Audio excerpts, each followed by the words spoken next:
with payback period problem.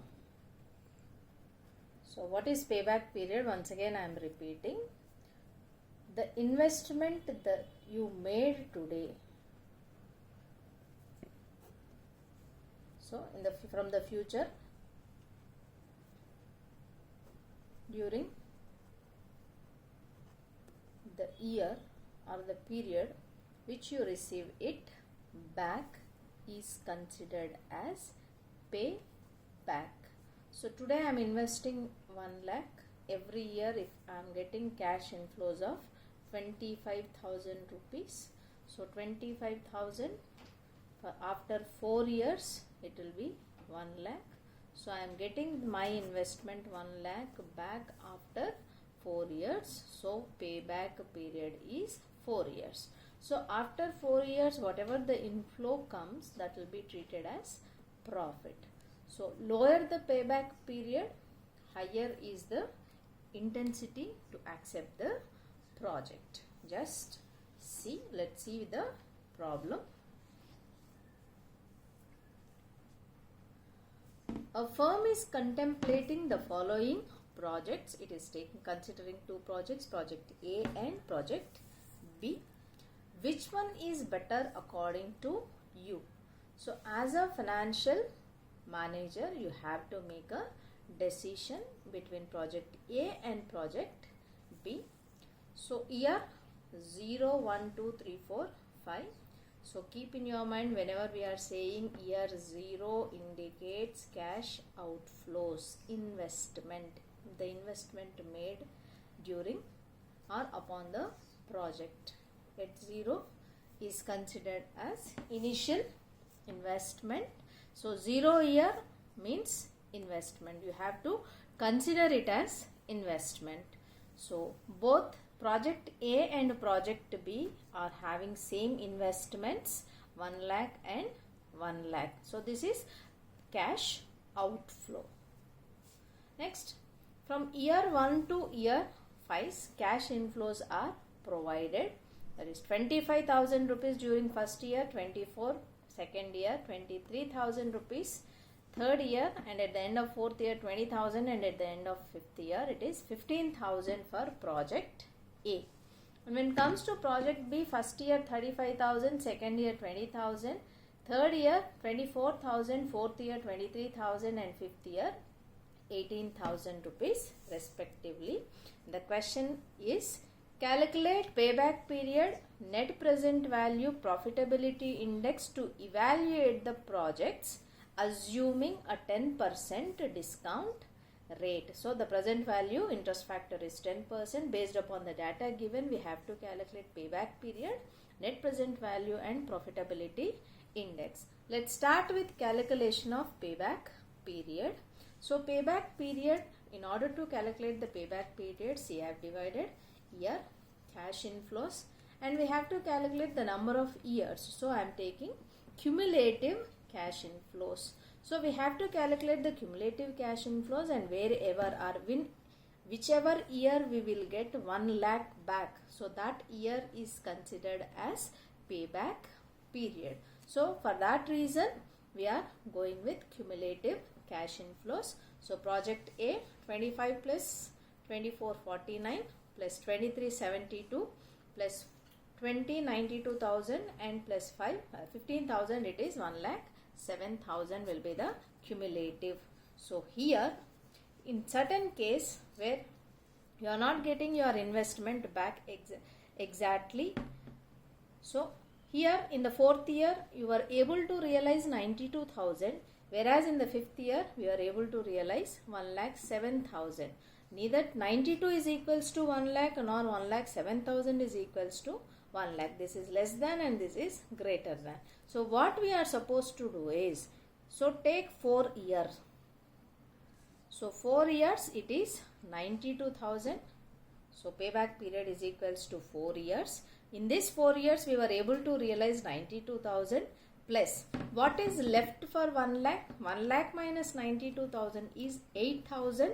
Still we have to realize from next year cash inflows, and next year cash inflows are 15,000. So what I did is 8,000 which we are supposed to realize to fulfill it to 1 lakh and divided by 15,000, so that is equals to 4.53 years. So the payback period of project A is 4.53 years. Likewise, for project B, the cumulatives are like this: 35, 55, 79, 102. So here the payback period is in 3 years 79,000 we were able to realize, and how much is left for 1 lakh? 21,000 is left for 1 lakh. Out of 23,000 we have to realize 21,000. So payback period is equals to 3 plus 21,000 divided by 23,000, that is equals to 3.91 years. So the payback period of project B is less when compared to project A. So according to payback period, project B is accepted over project A. Right. And the next one is calculation of net present value. So net present value is calculated as present value of cash inflows minus present value of cash outflows, where NPV is greater than 0, that is positive, accept the project, and NPV is negative, reject the project. This is the acceptance criteria for net present value. And as we all know, the cash inflows for project A are like this. So this need to be multiplied with PVIF at the rate of 10%. Why? Because in the problem they have given that the discount factor is 10%. The discount factor, the capitalization rate, the interest rate, or whatever it is mentioned, cost of capital. So that is nothing but discounting rate or discounting factor. So PVIF at the rate of 10% will be calculated as 1 divided by 1.10, that is equals to 0.909. Again that divided by 1.1 will give you this. So divided by 1.1, continuously we have to divide it by 1.1, whatever we'll get, then we'll get the next year present value interest factor. So here see, I said cash inflows CIF, and this is present value interest factor. Multiplying these two, I'll get present value of cash inflows PVCIF. So multiplying 25,000 with 0.909, I got 22,725. So 24,000 into 0.826, 19,824. Likewise, I got the present value of cash inflows, and their total is 82,797.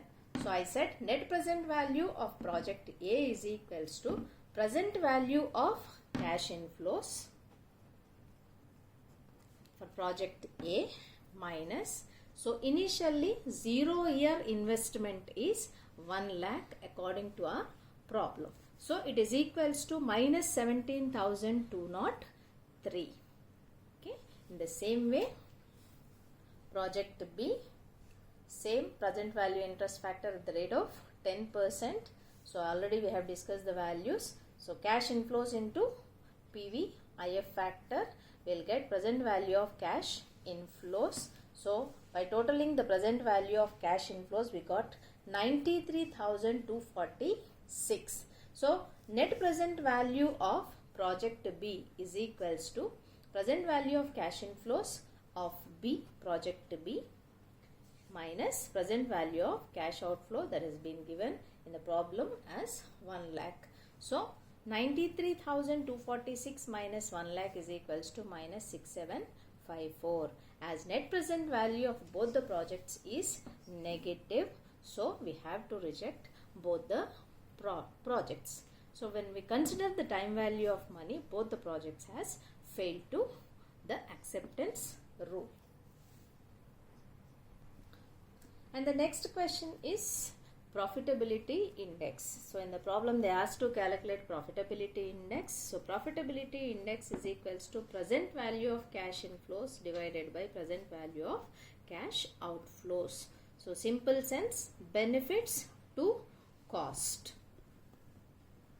present value of benefits to cost. That's the reason it is also considered as benefits to cost ratio. So already we have calculated the present value of cash inflows and we know outflows. Simply distributing them in this, that is 82,797 by 1 lakh 0.827, and for project B 93,246 by 1 lakh, that is equals to 0.932. So according to the acceptance rule of profitability index, if profitability index is greater than 1, the logic is if present value of cash inflows equals to present value of cash outflows, that means both are equals, means are equals to 1. But if it is less than 1, means cost is more and benefits are less. So that is the reason, if this is profitability index is less than 1, reject the project. If at all it is greater than 1 indicates benefits are more than cost, then that is accepting the project. So here, as they both are less than 1, reject the projects.